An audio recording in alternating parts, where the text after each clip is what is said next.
To వార్తా 9 news. ముందుగా headlines చూద్దాం. రేపు ఏపీలో ప్రధాని మోదీ పర్యటన, పలు కార్యక్రమాల్లో పాల్గొననున్న ప్రధాని. పర్యటనను విజయవంతం చేయాలని నేతలకు సీఎం చంద్రబాబు పిలుపు. సభ ఏర్పాట్లపై సమీక్ష చేసిన మంత్రి నారాయణ.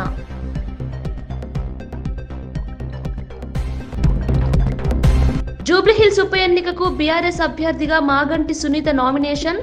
దివంగత ఎమ్మెల్యే మాగంటి గోపీనాథ్ మృతితో అనివార్యమైన ఉప ఎన్నిక. సిట్టింగ్ స్థానాన్ని నిలబెట్టుకోవాలని బీఆర్ఎస్ తీవ్ర ప్రయత్నం.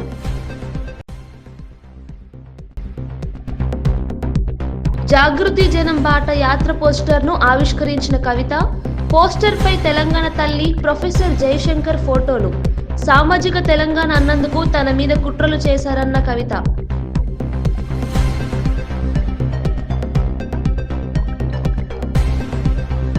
విశాఖలో గూగుల్ భారీ పెట్టుబడి. హైదరాబాద్ను మైక్రోసాఫ్ట్ మార్చినట్టే విశాఖను గూగుల్ మారుస్తుందన్న లోకేష్. ఏపీలో బుల్లెట్ ట్రైన్ వేగంతో అభివృద్ధి పరుగులు పెడుతోందని వ్యాఖ్య. విశాఖలో గూగుల్ భారీ పెట్టుబడి. హైదరాబాద్ను మైక్రోసాఫ్ట్ మార్చినట్టే విశాఖను గూగుల్ మారుస్తుందన్న లోకేష్.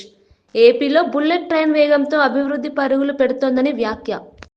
ప్రధాని నరేంద్ర మోదీ గురువారం చేపట్టనున్న శ్రీశైలం, కర్నూలు పర్యటనలు అత్యంత విజయవంతం చేయాలని సీఎం చంద్రబాబు కూటమి నేతలకు పిలుపునిచ్చారు. ఈ మేరకు బుధవారం ఆయన మంత్రులు, నంద్యాల, కర్నూలు జిల్లాల ఎంపీలు, ఎమ్మెల్యేలు, ఎమ్మెల్సీలు, ఇతర ముఖ్య నేతలతో టెలికాన్ఫరెన్స్ నిర్వహించారు. డబుల్ ఇంజిన్ సర్కార్ విధానాలతో రాష్ట్రానికి ఎంతో మేలు జరుగుతోందని, దానికి నిదర్శనమే ఇటీవలి గూగుల్ ఒప్పందమని ఆయన అన్నారు. డివైసెస్ మ్యానుఫ్యాక్చరింగ్, ఫార్మా సంస్థలు ఇట్లా అన్ని ప్రాంతాలని సమగ్ర అభివృద్ధి చేసి ఆంధ్ర రాష్ట్రాన్ని $2.4 ట్రిలియన్ ఎకానమీ చేయాలనే లక్ష్యంతో ఆంధ్ర రాష్ట్ర ప్రభుత్వం పనిచేస్తుంది. మేము బలంగా నమ్మేది వర్టికల్ హారిజాంటల్ ఇంటిగ్రేషన్, అంటే క్లస్టర్ బేస్డ్ అప్రోచ్ చాలా చాలా అవసరం. ఎలక్ట్రానిక్స్ మ్యానుఫ్యాక్చరింగ్ అంటే ఒక ఎకో సిస్టమ్ రావాలి. 100 కిలోమీటర్ రేడియస్లో major end to end ecosystem create చేయాలి. సో అంటే మీ మొబైల్ ఫోన్ తీసుకుంటే దానికి ఉన్న casing, housing, camera module, lens, chip manufacturing, display అంతా 100 కిలోమీటర్ రేడియస్లో మ్యానుఫ్యాక్చర్ అవ్వాలి. That is called vertical integration. Horizontal వచ్చేగల స్కిల్ డెవలప్మెంట్. నా హెచ్ఆర్డీ మినిస్ట్రీ వస్తుంది. Skill development, equipment testing. మన బ్లూ స్టార్ లీడర్షిప్తో కలిసి అదే డిస్కస్ చేశాం. వాళ్ళకి హీట్ పంప్ ఆంధ్ర రాష్ట్రాన్ని తయారు చేస్తే జర్మనీకి పంపించాలి టెస్టింగ్కి, సర్టిఫికేషన్కి. ఆ సర్టిఫికేషన్ ఎందుకు ఆంధ్ర రాష్ట్రంలో ఉండకూడదు, ఇదే ఎకో సిస్టంలో మీరు పెట్టండి అని వాళ్ళు కూడా మేము పెట్టుబడులు పెడతాం ఆ ఎకో సిస్టమ్ కానీ వాళ్ళు కూడా చెప్తాం కానీ. సో వర్టికల్ హారిజాంటల్ ఇంటిగ్రేషన్ చేస్తున్నాం. సో అందుకే కంప్రెస్డ్ బయోగ్యాస్ అంతా ఒక జోన్లో, ఎలక్ట్రానిక్స్ మ్యానుఫ్యాక్చరింగ్ ఒక జోన్లో, సిమెంట్ మ్యానుఫ్యాక్చరింగ్ ఒక జోన్లో, ఆటోమోటివ్ ఒక జోన్, డ్రోన్ సిటీ కర్నూలు అట్లా ఒక జోన్లో. క్లస్టర్ బేస్డ్ అప్రోచ్ అనేది ఆంధ్ర రాష్ట్ర ప్రభుత్వం తీసుకుని 2047కి $2.4 ట్రిలియన్ ఎకానమీగా ఆంధ్ర రాష్ట్రాన్ని తీర్చిదిద్దడానికి కూటమి ప్రభుత్వం, మన ప్రజాప్రభుత్వం అడుగులేస్తడం జరుగుతుంది. ఇంకా విశాఖపట్నానికి వచ్చేగల మా లక్ష్యం ఒకటే, గ్రేటర్ విశాఖపట్నం ఎకనామిక్ కారిడార్ని $1 ట్రిలియన్ ఎకానమీ చేయాలి. 1 ట్రిలియన్, 2.4 ట్రిలియన్లో 1 ట్రిలియన్ అక్కడ ఎకనామిక్ యాక్టివిటీ చేయాలని. హైదరాబాద్కి 30 సంవత్సరాలు ఏదైతే పట్టిందో అది 10 సంవత్సరాలు విశాఖపట్నం చేసి చూపించే లక్ష్యంతో ప్రజాప్రభుత్వం పనిచేస్తుంది.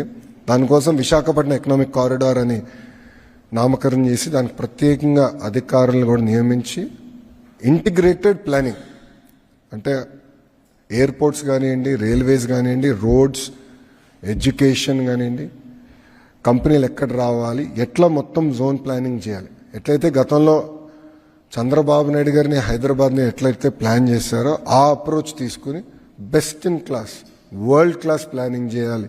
ఒక పక్కన విశాఖపట్నంలో, అమరావతి ఈ రీజన్ రెండోది, మూడోది Rayalaseema economic corridor. Doctor APJ Abdul Kalam జయంతి సందర్భంగా సీఎం రేవంత్ నివాళి. మాజీ రాష్ట్రపతి, ప్రజల మనసులో చిరస్థాయిగా నిలిచిన శాస్త్రవేత్త డాక్టర్ ఏపీజే అబ్దుల్ కలాం జయంతి సందర్భంగా ముఖ్యమంత్రి రేవంత్ రెడ్డి నివాళులు అర్పించారు. జూబ్లీహిల్స్ లోని తన నివాసంలో కలాం చిత్రపటానికి పూలమాల వేసి ఆయనకు గౌరవం అర్పించారు. ఈ సందర్భంగా సీఎం మాట్లాడుతూ కలాం జీవితం యువతకు ప్రేరణగా నిలుస్తుందని పేర్కొన్నారు. దేశ అభివృద్ధికి కలాం చేసిన కృషి అపూర్వమని అన్నారు. కలాం చూపించిన మార్గంలో యువత నడిస్తే భారత్ ప్రపంచంలో అగ్రస్థానంలో నిలుస్తుందన్నారు. కలాం కలల భారత్ను నిర్మించేందుకు తెలంగాణ ప్రభుత్వం కృషి చేస్తుందని తెలిపారు. మాగంటి గోపీనాథ్ పై తీవ్ర వ్యాఖ్యలు చేసిన ఎంపీ ధర్మపురి అరవింద్, జూబ్లీహిల్స్ ఉప ఎన్నికల వేడిలో బీజేపీ ఎంపీ ధర్మపురి అరవింద్ సంచలన వ్యాఖ్యలు చేశారు. దివంగత మాగంటి గోపీనాథ్ జూబ్లీహిల్స్ వాసులకు డ్రగ్స్ అలవాటు చేశాడని ఆయన ఆరోపించారు. ఈ వ్యాఖ్యలు రాజకీయ వర్గాల్లో తీవ్ర చర్చకు దారితీశాయి. బీఆర్ఎస్ నేతలు అరవింద్ వ్యాఖ్యలను తీవ్రంగా ఖండించారు. మాగంటి కుటుంబాన్ని క్లబ్లలో డ్రగ్స్ సరఫరా ఎవరు కనుసన్నల్లో నడిచింది? లోకల్ నాయకుడు ఎవరు? కేటీఆరే చెప్పాలి ఆన్సర్. మరి దానికి ఆయన హయాంలో అయినాయి కేసులన్నీ అయినాయి. ఎవడు ఇడిపించిండ్రు? అక్కడ సరఫరాకి ఎవరు కనుసన్నలు అయినాయి? ఏం సింపతి వీళ్ళకా లేకపోతే డ్రగ్స్ బానిసలకా, వాళ్ళు విక్టిమ్స్కా? వాళ్ళ మీద సింపతి చూపెట్టాలి, సరఫరా చేసిన వాళ్ళకా?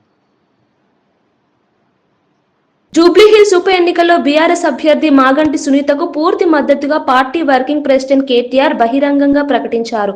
ఒక కుటుంబ సభ్యుడు దూరమైనా పార్టీ స్థిరంగా నిలబడగలదని ఈ ఎన్నికలు నిరూపిస్తాయని అన్నారు. గోపీనాథ్ను వ్యక్తిగతంగా కాకుండా పార్టీ చిహ్నంగా ప్రజలు గుర్తించుకున్నారని తెలిపారు. మాగంటి సునీతను పార్టీ ప్రతీకగా భావిస్తూ బీఆర్ఎస్ ఈ ఎన్నికల్లో పోరాడుతోందని చెప్పారు. గోపీనాథ్ ఆత్మకు శాంతి చేకూరేలా ప్రజలు సునీతను గెలిపించాలని పిలుపునిచ్చారు. ప్రజల మద్దతుతో బీఆర్ఎస్ గెలుపు ఖాయమని విశ్వాసం వ్యక్తం చేశారు. దెబ్బ కొట్టడానికి వారు రెడీగా ఉన్నారు. అట్లాగే ముమ్మాటికి ప్రతి వర్గం ఇవాళ పేదలు, బలహీన వర్గాలు 42% రిజర్వేషన్ అని చెప్పి గొంతు కోసినందుకు, చెల్లని జీవో ఇచ్చి మోసం చేసే ప్రయత్నం చేసినందుకు బీసీలు కుత ఉడుకుతున్నారు. వాళ్ళు కూడా బుద్ధి చెప్పడానికి రెడీగా ఉన్నారు. ఎల్లుండి బంధుకాలు కూడా పిలిపించారని తెలుస్తా ఉన్నది. కాబట్టి ఇవాళ ప్రతి వర్గం, వీళ్ళు వాళ్ళని కాదు, దళిత బంధు అని మోసం చేసి అభయ హస్తం అని చెప్పి 10 లక్షలు కాదు 12 లక్షలు ఇస్తామని చెప్పి మోసం చేసినందుకు దళితులు కుత ఉడుకుతా ఉన్నారు. ఈ రకంగా అన్ని వర్గాల నుంచి మద్దతు వెల్లువెత్తుతున్నది. మా అభ్యర్థి సునీత గోపీనాథ్ గారు మంచి మెజారిటీతో తప్పకుండా గెలుస్తారన్న విశ్వాసం మాకుంది. ఇది కేసీఆర్ గారు తిరిగి పునరాగమనానికి, తెలంగాణలో మళ్ళీ ఒకసారి ప్రభుత్వంలో రావడానికి, కేసీఆర్ గారు తిరిగి ముఖ్యమంత్రిగా పదవిని అధిష్ఠించడానికి ఇది మొదటి మెట్టు కాబోతున్నది. గులాబీ దండు జైత్రయాత్ర జూబ్లీహిల్స్ నుంచే తిరిగి ప్రారంభం కాబోతున్నది అని మేము బలంగా నమ్ముతున్నాం.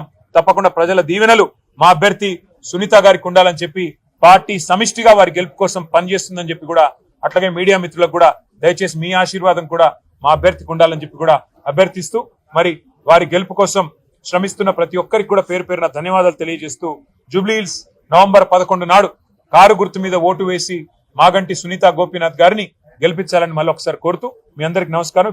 ఆంధ్రప్రదేశ్ ను ఆర్థికంగా శక్తివంతమైన రాష్ట్రంగా మార్చడం లక్ష్యమని మంత్రి నారా లోకేష్ తెలిపారు. 2047 నాటికి ఏపీని $2.4 ట్రిలియన్ ఎకానమీగా తీర్చిదిద్దడమే తమ ప్రధాన ధ్యేయమని చెప్పారు. అన్ని ప్రాంతాలను సమగ్రంగా అభివృద్ధి చేయడానికి క్లస్టర్ బేస్ అప్రోచ్ ద్వారా కూటమి ప్రభుత్వం ముందుకు సాగుతోందని వివరించారు. ముఖ్యంగా విశాఖపట్నంను $1 ట్రిలియన్ ఎకానమీగా అభివృద్ధి చేయాలని లక్ష్యంగా పెట్టుకున్నామని పేర్కొన్నారు. ప్రతి జిల్లాలో పెట్టుబడులను ఆకర్షించేందుకు రోడ్లు, ఐటీ, విద్య, పరిశ్రమలపై ప్రాధాన్యం ఇస్తున్నామని తెలిపారు. ఫార్మా సంస్థలు ఇట్లా అన్ని ప్రాంతాలని సమగ్ర అభివృద్ధి చేసి ఆంధ్ర రాష్ట్రాన్ని $2.4 ట్రిలియన్ ఎకానమీ చేయాలనే లక్ష్యంతో ఆంధ్ర రాష్ట్ర ప్రభుత్వం పనిచేస్తుంది. మేము బలంగా నమ్మేది వర్టికల్ హారిజాంటల్ ఇంటిగ్రేషన్, అంటే క్లస్టర్ బేస్డ్ అప్రోచ్ చాలా అవసరం. ఎలక్ట్రానిక్స్ మ్యానుఫ్యాక్చరింగ్ అంటే ఒక ఎకో సిస్టమ్ రావాలి. 100 కిలోమీటర్ రేడియస్లో major end to end ecosystem create చేయాలి. సో అంటే మీ మొబైల్ ఫోన్ తీసుకుంటే దానికి ఉన్న casing, housing, camera module, lens, chip manufacturing, display అంతా 100 కిలోమీటర్ రేడియస్లో మ్యానుఫ్యాక్చర్ అవ్వాలి. That is called vertical integration. Horizontal వచ్చేగల స్కిల్ డెవలప్మెంట్, నా హెచ్ఆర్డీ మినిస్ట్రీ వస్తుంది. స్కిల్ డెవలప్మెంట్, ఎక్విప్మెంట్ టెస్టింగ్, మన బ్లూ స్టార్ లీడర్షిప్తో కలిసి అదే డిస్కస్ చేశాం. వాళ్ళకి హీట్ పంప్ ఆంధ్ర రాష్ట్రం తయారు చేస్తే జర్మనీకి పంపించాలి టెస్టింగ్కి, సర్టిఫికేషన్కి. ఆ సర్టిఫికేషన్ ఎందుకు ఆంధ్ర రాష్ట్రంలో ఉండకూడదు, ఇదే ఎకో సిస్టంలో మీరు పెట్టండి అని వాళ్ళు కూడా మేము పెట్టుబడులు పెడతాం ఆ ఎకో సిస్టమ్ కానీ వాళ్ళు కూడా చెప్తాం కానీ. సో వర్టికల్ హారిజాంటల్ ఇంటిగ్రేషన్ చేస్తున్నాం. సో అందుకే కంప్రెస్డ్ బయోగ్యాస్ అంతా ఒక జోన్లో, ఎలక్ట్రానిక్స్ మ్యానుఫ్యాక్చరింగ్ ఒక జోన్లో, సిమెంట్ మ్యానుఫ్యాక్చరింగ్ ఒక జోన్లో, ఆటోమోటివ్ ఒక జోన్, డ్రోన్ సిటీ కర్నూలు అట్లా ఒక జోన్లో. క్లస్టర్ బేస్డ్ అప్రోచ్ అనేది ఆంధ్ర రాష్ట్ర ప్రభుత్వం తీసుకుని 2047కి $2.4 ట్రిలియన్ ఎకానమీగా ఆంధ్ర రాష్ట్రాన్ని తీర్చిదిద్దడానికి కూటమి ప్రభుత్వం, మన ప్రజాప్రభుత్వం అడుగులేస్తడం జరుగుతుంది. ఇంకా విశాఖపట్నానికి వచ్చేగల మా లక్ష్యం ఒకటే, గ్రేటర్ విశాఖపట్నం ఎకనామిక్ కారిడార్ని $1 ట్రిలియన్ ఎకానమీ చేయాలి. 1 ట్రిలియన్, 2.4 ట్రిలియన్లో 1 ట్రిలియన్ అక్కడ ఎకనామిక్ యాక్టివిటీ చేయాలని, హైదరాబాద్కి 30 సంవత్సరాలు ఏదైతే పట్టిందో అది 10 సంవత్సరాలు విశాఖపట్నం చేసి చూపించాల లక్ష్యంతో ప్రజాప్రభుత్వం పనిచేస్తుంది. దానికోసం విశాఖపట్నం ఎకనామిక్ కారిడార్ అని నామకరణం చేసి దానికి ప్రత్యేకంగా అధికారులను కూడా నియమించి ఇంటిగ్రేటెడ్ ప్లానింగ్, అంటే ఎయిర్పోర్ట్స్ కానివ్వండి, రైల్వేస్ కానివ్వండి, రోడ్స్, ఎడ్యుకేషన్ కానివ్వండి, కంపెనీలు ఎక్కడ రావాలి, ఎట్లా మొత్తం జోన్ ప్లానింగ్ చేయాలి. ఎట్లయితే గతంలో చంద్రబాబు నాయుడు గారిని హైదరాబాద్ని ఎట్లయితే ప్లాన్ చేశారో ఆ అప్రోచ్ తీసుకుని best in class, world class planning చేయాలి. ఒక పక్కన విశాఖపట్నంలో, అమరావతి ఈ రీజన్ రెండోది, మూడోది రాయలసీమ ఎకనామిక్ కారిడార్. మాగంటి సునీత కన్నీలపై మంత్రి పొన్నం ప్రభాకర్ చేసిన వ్యాఖ్యలపై బీఆర్ఎస్ నాయకుడు ఆర్ఎస్ ప్రవీణ్ కుమార్ తీవ్రంగా స్పందించారు. ఇలాంటి మంత్రి కూడా కాంగ్రెస్ పార్టీలో ఉన్నారా అంటూ ఆగ్రహం వ్యక్తం చేశారు. సునీత భావోద్వేగానికి డ్రామా అని చెప్పడం సిగ్గుచేటు వ్యాఖ్య అని వ్యాఖ్యానించారు.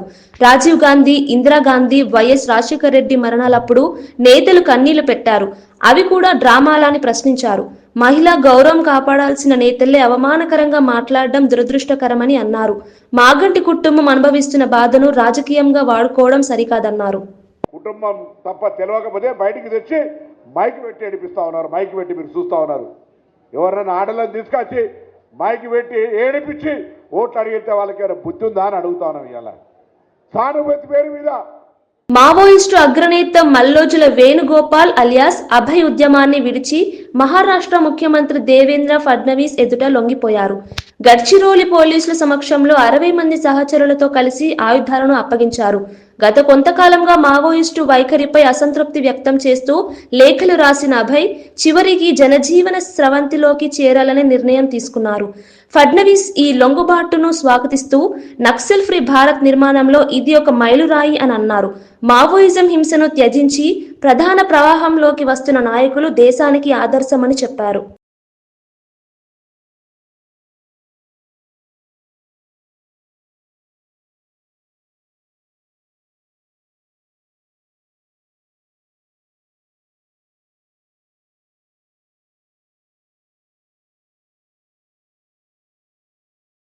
आज मला या गोष्टीचा आनंद आहे की गडचिरोलीच्या विकासाचा जो संकल्प आम्ही हातामध्ये घेतला होता, आज गडचिरोली हे स्टील मॅग्नेट बनत आहे.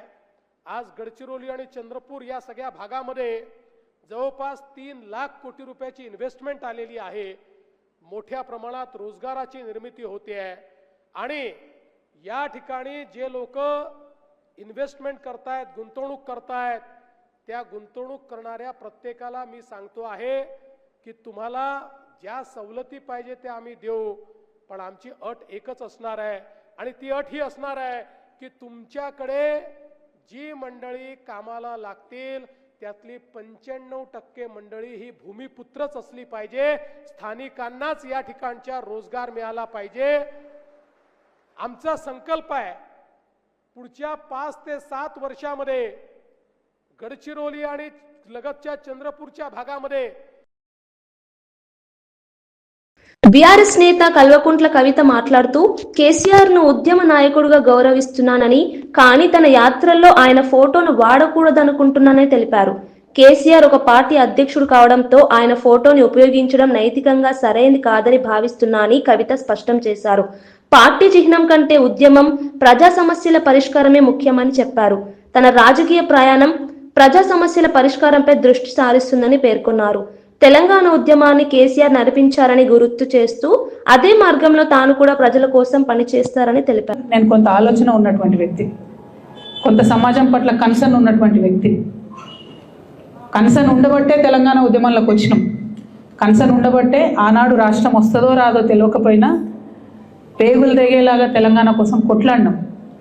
అనేక కార్యక్రమాలు తీసుకున్నాం, 1 కాదు 2 కాదు. ఆ కన్సర్న్ ఉంది కాబట్టే ఒక మాట చెప్పిన, నేను భౌగోళిక తెలంగాణ మనం సాధించుకున్నాం, సామాజిక తెలంగాణ సాధించుకోలేదు అని. సామాజిక తెలంగాణ అంటే అర్థమైంది, ప్రతి ఒక్కరికి సమాన అవకాశాలు రావాలి, ప్రతి ఒక్కరికి సమాన ప్రాధాన్యతలు లభించాలి. అది ఆర్థికంగా కావచ్చు, రాజకీయంగా కావచ్చు, సామాజికంగా కావచ్చు. దీనిలో తప్పేముంది? అదేదో పెద్ద తప్పు మాట్లాడినట్టుగా చిత్రీకరించి నన్ను బీఆర్ఎస్ పార్టీ నుండి బయటకు వెళ్ళగొట్టే వరకు కూడా కుట్రలు జరిగింది. ఆనాడు నేను బీఆర్ఎస్ పార్టీలో ఉన్నప్పుడు ఏదైతే అన్నానో నేను ఇవాళ కూడా అదే అంటున్నాను. భౌగోళిక తెలంగాణ సాధించుకున్నాం, సామాజిక తెలంగాణ సాధించుకోవాల్సి ఉన్నది. ఆ సామాజిక తెలంగాణ సాధన కోసం తెలంగాణ జాగృతి ఖచ్చితంగా కట్టుబడి ముందుకు నడుస్తుంది.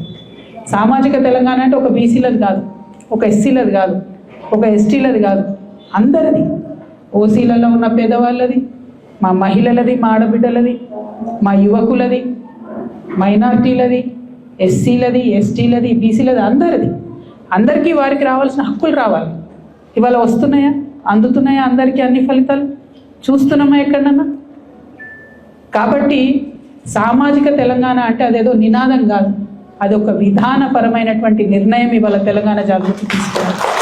ఈ విధానపరమైనటువంటి నిర్ణయం మేము ఉన్నన్ని రోజులు తెలంగాణ సమాజం కోసం పనిచేస్తూనే ఉంటాం. అన్ని లేయర్స్లో, అన్ని చోట్ల, అన్ని వర్గాలకు సంబంధించినటువంటి ప్రజలను కూడా అడ్రస్ చేస్తూ సామాజిక తెలంగాణ కోసం కట్టుబడి ఉంటాం, దానికోసం పనిచేస్తాం. బీజేపీ రాష్ట్ర కార్యాలయంలో బీసీ సంఘ నేతలు గుజ్జ సత్యం, గుజ్జ కృష్ణల మధ్య ఘర్షణ చోటు చేసుకుంది. ఫోటోలకు ముందుకు వెళ్లే విషయంపై తలెత్తిన వివాదం పెద్దగా మారింది. రామచంద్రరావు, ఆర్ కృష్ణయ్య సమక్షంలోనే ఇద్దరు ఒకరిపై ఒకరు చేయి చేసుకున్నారని సమాచారం. అకస్మాత్తుగా చోటు చేసుకున్న ఈ ఘటనతో అక్కడ ఉద్రిక్త వాతావరణం నెలకొంది. పార్టీ నేతలు మధ్యవర్తిత్వం చేసి పరిస్థితిని శాంతింపజేశారు. బీజేపీ వర్గాలు ఈ సంఘటనపై అసంతృప్తి వ్యక్తం చేస్తున్నాయి. పార్టీ గౌరవానికి భంగం కలిగించే చర్యలు ఎవరు చేసినా కఠిన చర్యలు తప్పవని నాయకత్వం హెచ్చరించింది. ప్రజల సమస్యల కోసం పోరాడాల్సిన పార్టీ నేతలు అంతర్గత గొడవలతో వార్తలు నిలవడం విచారకరమని కార్యకర్తలు వ్యాఖ్యానించారు. దాన్ని మళ్ళీ మొదలుపెట్టి అసలైనటువంటి ఒక బీసీల కులగణన జరుగుతున్నది అంటే నరేంద్ర మోదీ గారి యొక్క ప్రయత్నంతో ఈ కులగణన జరుగుతున్నది. దీన్ని ఈరోజు మనం స్వాగతించకపోగా రాజకీయాలు చేస్తున్నారు. కాబట్టి బీసీలకు అన్యాయం చేస్తున్నారు. కాబట్టి ఈ కాంగ్రెస్ ప్రభుత్వం కానీ, కాంగ్రెస్ పార్టీ కానీ వారి యొక్క వ్యతిరేకంగా ఈ యొక్క మమ్మల్ని అడిగారు ఆ రోజు, మీరు ఇంప్లీడ్ కావాలని. ఆర్ కృష్ణ ఆ బీసీ రిజర్వేషన్లో ఇంప్లీడ్ అయ్యారు. వారితో పాటు అనేకమైన కుల సంఘాలు ఇంప్లీడ్ అయినాయి. ఆ పిటిషన్స్ అన్నీ కూడా అలో అయినాయి. అది మనం గుర్తించాల్సిన అవసరం ఉన్నది. కాబట్టి ఈ జేఏసీ తీసుకున్నటువంటి ఒక నిర్ణయం ఉందో భారతీయ జనతా పార్టీ పూర్తిగా దాన్ని సపోర్ట్ చేస్తూ ఉంది. నేను మా కార్యకర్తల్ని, మా నేతలు కూడా అడుగుతున్నాను, చెప్తాను, మీ అందరూ కూడా రేపు జరగబోయేటువంటి బంద్కు సపోర్ట్ చేయండి. మనం ప్రత్యక్షంగానే దీంట్లో పాల్గొనాలని చెప్పేసి కూడా భారతీయ జనతా పార్టీ కార్యకర్తలకు, నేతలకు నేను పిలుపునిస్తున్నాను. ఇప్పుడు మన కృష్ణయ్య గారు మాట్లాడతారు. అమరావతిలోని ఎన్టీఆర్ భవన్లో మీడియా సమావేశం నిర్వహించిన టీడీపీ ఎమ్మెల్యే యార్లగడ్డ వెంకట్రావు సంచలన వ్యాఖ్యలు చేశారు. వైఎస్ఆర్సీపీ కోడిగుడ్డు తెస్తే టీడీపీ గూగుల్ డేటా సెంటర్ను తెచ్చిందని వ్యాఖ్యానించారు. కూటమి ప్రభుత్వం రాష్ట్ర అభివృద్ధికి కృషి చేస్తోందని, ముఖ్యమంత్రి చంద్రబాబు నాయకత్వంలో ఏపీకి గ్లోబల్ ఇన్వెస్టర్ల విశ్వాసం తిరిగి వస్తోందని అన్నారు. విశాఖలో గూగుల్ డేటా సెంటర్ ద్వారా వేలాది ఉద్యోగాలు సృష్టించబడ్డాయని గుర్తు చేశారు. వైఎస్ఆర్సీపీ పాలనలో అభివృద్ధి ఆగిపోయిందని, కూటమి ప్రభుత్వమే తిరిగి రాష్ట్రాన్ని టెక్ హబ్ గా మార్చుతుంది. ఏ సిటిజన్ అయినా గూగుల్ ప్రాజెక్ట్ వస్తుందంటే గర్వంగా, ఆనందంగా వెల్కమ్ చెప్పే పరిస్థితి. కానీ మీరు చేసే విమర్శలు చూస్తుంటే మీకు టెక్నాలజీ అర్థం కాకపోవడం వల్ల నేను మనస్ఫూర్తిగా భావిస్తున్నా. మీకు టెక్నాలజీ తెలిస్తే నిన్న గూగుల్ క్లౌడ్తో ఏపీ ప్రభుత్వం కొత్త అధ్యాయాన్ని ప్రారంభించిన దాన్ని స్వాగతించేవాళ్ళు. అలాగే డిజిటల్ ఇన్నోవేషన్, ఆర్టిఫిషియల్ ఇంటెలిజెన్స్ రంగాల్లో కొత్త యుగం నిన్నటి నుంచి ప్రారంభమైంది. Google announced $15 billion investment for AI and data hub. It's largest investment outside the US. This hub will bring Google's full AI stack to India and support local AI innovation and development. గూగుల్కి per day revenue $1.07 billion. అలాగే అటువంటి company మన దగ్గర data centre hub ఏర్పాటు చేస్తుంటే దేశవ్యాప్తంగా Google AP hashtag trending అయింది నిన్నంతా. కానీ వైసీపీ వాళ్ళకి మాత్రం ఇది అర్థం కావట్లా. ఇదేదో వాళ్ళు విండ్ పవర్ ప్రాజెక్ట్ లాగా అనుకుంటున్నారని నేను భావిస్తున్నా. ఎక్కడో కాస్ట్, ల్యాండ్ వాల్యూ తక్కువ ఉన్న దగ్గరికి వెళ్ళి విండ్ పవర్ పెడుతున్న లాగా డేటా సెంటర్ అని వాళ్ళు భావిస్తున్నారేమో, నాకైతే అర్థం కాని పరిస్థితి. అలాగే యంగెస్ట్ స్టేట్గా ఉంది, హయ్యెస్ట్ ఇన్వెస్ట్మెంట్ స్టేట్గా ఈ రాష్ట్రం మారబోతుంది. దానికి తార్కాణం ఈ గూగుల్ కంపెనీ రాక. అలాగే మీకు ఒక ఎగ్జాంపుల్ చెబుతా. అమెరికాలో వాషింగ్టన్ డీసీకి కోతవేటు దూరంలో డొలస్ ఇంటర్నేషనల్ ఎయిర్పోర్ట్ ఉండే ప్లేస్లో లౌడెన్ అనే కౌంటీ ఉంటుంది. ఆ కౌంటీ వర్జీనియాలో ప్రపంచానికి డేటా సెంటర్ ఎల్ఐగా పేరు తెచ్చుకుంది. అమెరికా రాజధానికి ఆనుకుండే ఈ ప్రాంతంలో ఇది డేటా సెంటర్లో ఉన్న పరిస్థితి. దానివల్ల యుఎస్ మొత్తం మీద టాప్ 5 కౌంటీల్లో హైయెస్ట్ పర్ క్యాపిటా ఇన్కమ్ ఉన్న కౌంటీ అది.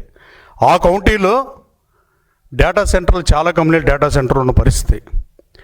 కానీ మీరు అది అర్థం కాక మాట్లాడుతున్నారేమోనని నేను భావిస్తున్నా. ఇది ప్రధాని నరేంద్ర మోదీ సభ కోసం నంద్యాలలో ఏర్పాటు వేగంగా సాగుతున్నాయి. మంత్రి నారాయణ నేతృత్వంలో మంత్రుల బృందం టీడీపీ కార్యాలయంలో సమీక్షా సమావేశం నిర్వహించింది. మండలాల వారీగా బస్సులు, భోజన సరఫరా, వసతి సదుపాయాలపై సమగ్ర ప్రణాళికలు రూపొందించారు. ఉదయం 11 గంటలకల్లా అన్ని ప్రాంతాల నుంచి ప్రజలు కర్నూలుకు చేరుకోవాలని సూచించారు. జనసేన, బీజేపీ నేతలతో సమన్వయం సాధించి సభను విజయవంతం చేయాలని పిలుపునిచ్చారు. జీఎస్టీ సవరణల వల్ల ప్రజలు ఆనందం వ్యక్తం చేస్తున్నారని, ప్రధానమంత్రి మోదీ పట్ల కృతజ్ఞతాభావంతో సభను నిర్వహిస్తున్నామని తెలిపారు. కర్నూలు సభ ద్వారా కూటమి బలం మరోసారి ప్రజలకు అర్థమవుతుందని నారాయణ అన్నారు. కర్నూలు ఏర్పాటు చేసిన బహిరంగ సభలో పాల్గొని ప్రజలను ఉద్దేశించి చేయడం జరుగుతుంది. అదేవిధంగా కొన్ని శంకుస్థాపనకి ఇనాగరేషన్స్ కూడా యాక్చువల్ గా వాళ్ళు ప్రధానమంత్రి గారు యాక్చువల్ గా వారి చేతుల మీదుగా శంకుస్థాపనలో ప్రారంభోత్సవాలు జరుగుతాయి. జిఎస్టీ ఏదైతే ఉందో ఈరోజు భారతదేశంలో ప్రజలు ఆనందంగా ఉండాలనే ఉద్దేశంతో, ప్రజల మీద బర్డన్ తగ్గించాలనే ఉద్దేశంతో, ఎకానమీని డెవలప్ చేయాలనే ఉద్దేశంతో జిఎస్టీలో చాలా మార్పులు తీసుకొచ్చారు, సులభతరం చేశారు. దాని మీద దేశం మొత్తం ప్రజల్లో ఆనందంగా ఉంది. ఈ సందర్భంగా యాక్చువల్ గా ఈ యొక్క బహిరంగ సభను ఏర్పాటు చేయడం జరిగింది. నిజంగానే ప్రధానమంత్రి గారికి రాష్ట్ర ప్రజల తరఫున ధన్యవాదాలు తెలిపే యొక్క కార్యక్రమంలో ఈ యొక్క సభ. వైఎస్ఆర్సీపీ అధికార ప్రతినిధి మాజీ ఎంపీ మార్గని భరత్ తీవ్ర స్థాయిలో స్పందించారు. కూటమి ప్రభుత్వంలోని నకిలీ మద్యం దందాపై రాష్ట్ర వ్యాప్తంగా వైఎస్ఆర్సీపీ చేస్తున్న నిరసనలకు భయపడి జోగి రమేష్ పేరు చెప్పించారని ఆరోపించారు. సిట్ అంటే సిట్, స్టాండ్ అంటే స్టాండ్ అనేది చంద్రబాబు నాయుడు నియమించిన అధికారుల తీరే అని ఎద్దేవా చేశారు. అసలు నకిలీ మద్యం దందా వెనుక ఉన్న పెద్దలను రక్షించేందుకే ఈ కుట్రలు జరుగుతున్నాయని తెలిపారు. ప్రజల ప్రాణాలను ప్రమాదంలోకి నెట్టిన కూటమి ప్రభుత్వానికి ప్రజలు తగిన బుద్ధి చెబుతారని హెచ్చరించారు. ఇప్పుడు తీసుకొచ్చేమో జోగి రమేష్ కి సంబంధం అని చెప్తా ఉన్నాడు. అక్కడే క్లియర్ గా అర్థమవుతోంది. అంటే ఇవాళ ఈ యొక్క కరెక్ట్ గా మేము అదే రోజున ఆంధ్రప్రదేశ్ అంతా ప్రొటెస్టులు చేస్తూ ఉంటే జోగి రమేష్ పేరు చెప్పించిన ఆఫీసర్లు ఎవరండి? ఈ సిట్ ఆఫీసర్లు కాదా? అంటే చంద్రబాబు నాయుడు గారు సిట్ అంటే కూర్చునేవాళ్ళు, స్టాండ్ అంటే నుంచునే వాళ్ళే కదా చెప్పించింది. మరి అప్పుడు దాకా ఈ సంవత్సరంన్నర కాలంలో ప్రజల చేత నకిలీ మద్యం దాగిస్తూ ఉన్నారు. ఇవన్నీ కూడా ప్రజలకు అన్నీ కూడా క్లియర్గా అర్థమవుతా ఉన్నాయి. బీసీలకు పదవులు ఇచ్చిన కేసీఆర్ ఉద్యమానికి మద్దతు ఇవ్వాలని ఆర్ కృష్ణయ్య పిలుపు. బీసీ నాయకుడు ఆర్ కృష్ణయ్య మాట్లాడుతూ మాజీ సీఎం కేసీఆర్ బీసీలకు అనేక పదవులు ఇచ్చారని గుర్తు చేశారు. ఇప్పుడు కూడా కేసీఆర్ చేపట్టిన ఉద్యమానికి బీసీ వర్గాలు మద్దతు ఇవ్వాలని కోరారు. రాష్ట్ర అభివృద్ధిలో బీసీల పాత్ర ఎంతో ముఖ్యమని, బీఆర్ఎస్ ప్రభుత్వం కాలంలో బీసీల స్థాయి గణనీయంగా పెరిగిందని తెలిపారు. కేసీఆర్ తీసుకున్న సంక్షేమ నిర్ణయాలు బీసీ వర్గాలకు బలాన్నిచ్చాయని పేర్కొన్నారు. తెలంగాణలో బీసీలు మరింత శక్తివంతంగా ఎదగాలంటే ఐక్యత అవసరమని అన్నారు. పార్టీలు మారినా బీసీల సంక్షేమం అనే లక్ష్యం మాత్రం నిలకడగా ఉండాలని కృష్ణయ్య సూచించారు. బిల్డప్ చేశారు. ఒక స్థాయిలో కాదు, అన్ని స్థాయిలలో ఉన్నది. అన్ని సందర్భాల్లో ముఖ్యమంత్రి కేసీఆర్ ఉన్నప్పుడు అడ్వకేట్ జనరల్ ఇచ్చారు. అనేకమైనటువంటి పదవుల్లో స్పీకరు, చైర్మన్ కౌన్సిల్లో, ఇంకా అనేక రంగాల్లో ఇప్పుడు సందర్భం కాకపోయినా అనేక సార్లు బీసీల ప్రచారం నిలిచారు. ఇప్పుడు కూడా ఈ ఉద్యమం లోపల మీరు అవుట్రైట్గా సపోర్ట్ చేయాలి. ఈ ఉద్యమం అందరికీ ఆదర్శంగా నిలబడేటట్టు మీరు అందరూ కూడా చర్యలు తీసుకోవాలని కోరుకుంటూ, తప్పనిసరి మీ పాత గట్టిగా ఉంటుందని భావిస్తూ. మాజీ మంత్రి జోగి రమేష్ సంచలన వ్యాఖ్యలు చేశారు. జనార్దన్ రావుతో తాను చాట్ చేశానని ఎవరైనా నిరూపిస్తే ఏ శిక్షకైనా సిద్ధమని స్పష్టం చేశారు. తాను చేసిన పని ఏది తప్పు కాదని, అవాస్తవ ప్రచారంతో తనపై దుష్ప్రచారం జరుగుతోందని ఆగ్రహం వ్యక్తం చేశారు. నేను ప్రజాసేవ కోసం రాజకీయాల్లోకి వచ్చాను, కానీ కొన్ని వర్గాలు నన్ను బ్లాక్మెయిలింగ్ చేయాలని చూస్తున్నాయని జోగి రమేష్ అన్నారు. తాను భయపడే వ్యక్తి కాదని, ఎలాంటి విచారణకైనా ఎదుర్కొనేందుకు సిద్ధమని తెలిపారు. నకిలీ మద్యం వ్యవహారంలో తన పేరును లాగడం కుట్రగా అభివర్ణించారు. నిజం నాతో ఉంది, న్యాయం గెలుస్తుంది అంటూ తన స్థానం స్పష్టంగా వెల్లడించారు. ఈ వ్యాఖ్యలతో రాజకీయ వర్గాల్లో చర్చలు మిన్నంటున్నాయి. వాళ్ళందరికీ కూడా, రాష్ట్ర ప్రజలందరికీ కూడా తెలియజెప్పాలనే ఉద్దేశంతో నా ఫోన్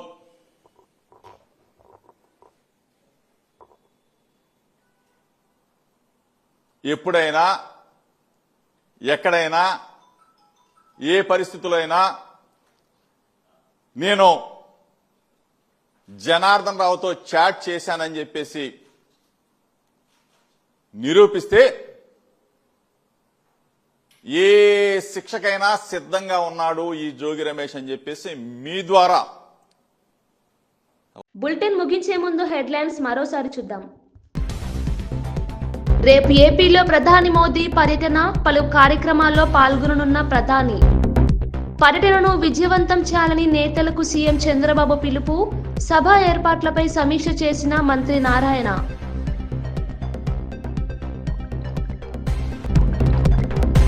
జూబ్లీహిల్స్ ఉప ఎన్నికకు బీఆర్ఎస్ అభ్యర్థిగా మాగంటి సునీత నామినేషన్, దివంగత ఎమ్మెల్యే మాగంటి గోపీనాథ్ మృతితో అనివార్యమైన ఉప ఎన్నిక, సిట్టింగ్ స్థానాన్ని నిలబెట్టుకోవాలని బీఆర్ఎస్ తీవ్ర ప్రయత్నం.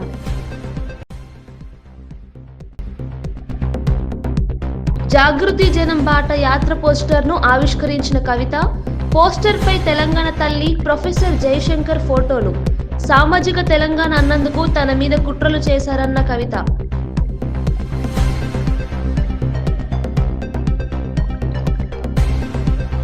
విశాఖలో గూగుల్ భారీ పెట్టుబడి, హైదరాబాద్ను మైక్రోసాఫ్ట్ మార్చినట్టే విశాఖను గూగుల్ మారుస్తుందన్న లోకేష్. ఏపీలో బుల్లెట్ ట్రైన్ వేగంతో అభివృద్ధి పరుగులు పెడుతోందని వ్యాఖ్య. ఇవి బులెటిన్ విశేషాలు. చూస్తూనే ఉండండి వార్తా 9 న్యూస్.